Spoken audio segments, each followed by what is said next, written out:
النهارده هوريكم البيتزا الايطالي في اشهر مطعم بيعمل بيتزا ايطالي، والمطعم الوحيد المصري في القريه اللي احنا فيها دلوقتي. كل الاستاف اللي هنا مصري. هنا تعالى وريني كده البيتزا الجميله دي، والشيف طبعا هو شغال. وانت شغال معلش يا يلا شيف، بينا. بتعمل ايه؟ ده ايه؟ دي بيتزا كلها تشوجا، ايوه ده، ودي كواترو ستاجوني. وده لا مارجريتا مارجريتا عاديه يعني. عادية، بومودورو موتزاريلا. هل في اي مكونات بتضيفها غير مكونات ايطالي؟ يعني في اي حاجه بتضيفها من عندك؟ نو كله مكونات ايطالي، خلطة تشينتو بريتشينتو. عندنا البازيليكو، البومودورو، موتي اللي هي يعني تعتبر من احسن الماركات البومودورو اللي موجودة، والموتزاريلا اللوتوما، ولا روبا نوسترا توتا نمرو اونو. طبعا كل الاكلات اللي هنا حلال مليون المية. والمطعم ده صاحبه من المنوفية، والمطعم ده هنا بقاله 21 سنة.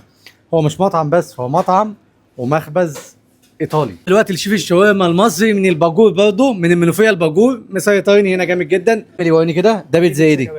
بيتزا كباب. تحط على بطاطس وكباب وخضار وصلصه بيانكا وصلصه بيكانت على حسب برضو ما انت كنت شيف في مصر؟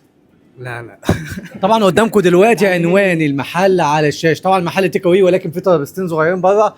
ودي اهدى قريه ممكن تلاقيها جنب ميلانو، بالظبط حوالي 25 دقيقه بالعربيه او اقل. قريبه جدا من سان دوناتو.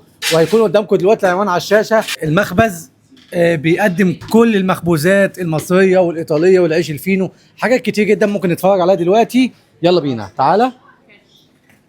طبعا معانا استاذ كامل صاحب المطعم وصاحب المكان ده كله. هو اللي واقف دلوقتي من الباجور المنوفيه. يلا بينا تعالى بعد اذنك. قربوا يخلصوا كل حاجه، لان هنا فطار وغدا وعشاء. المكان هنا من الساعه كام؟ احنا بنفتح من 6 الصبح ل 2 ونص الظهر، ومن 4 الظهر 4 العصر لحد الساعة 9 ونص بالليل ان شاء الله. كل يوم على نفس الكلام ده؟ كل يوم ما عدا يوم الاثنين بنفتح نص يوم لحد الساعة 1 الظهر، ويوم الحد بنفتح من 4 العصر ل 9 ونص بالليل. سيطر انت هنا جامد جدا. انت منين؟ من المنوفيه؟ من الباجور، من قرية اسمها ميت الوسطى، مركز الباجور. اهلا بيك يا باشا، ربنا يوفقك ان شاء الله. قدامكم العنوان على الشاشه. وتحب تقول للناس اللي هيجوا لك هنا ايه؟ والله اي حد مصري عربي يجي ينورنا يشرفنا على دماغنا، ياخد واجبه.